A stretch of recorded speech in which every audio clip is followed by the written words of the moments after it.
गोखलेनगर येथील वैदुवाडी परिसरातील जय कालिका माता तरुण मंडळाच्या वतीने कालिका मातेची प्रतिष्ठापना करण्यात आली।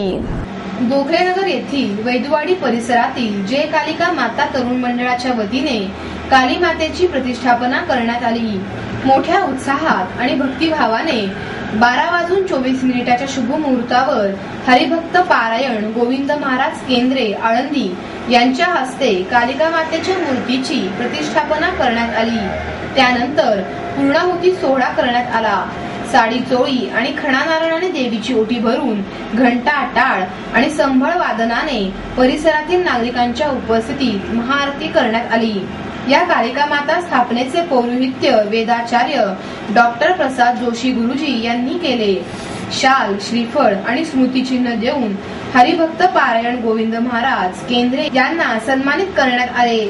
यावेळी मच्छिंद्र पुजारी, गोविंद पवार, ज्ञानेश्वर शिंदे तसेच महिला आणि मंडळाचे कार्यकर्तेही उपस्थित होते।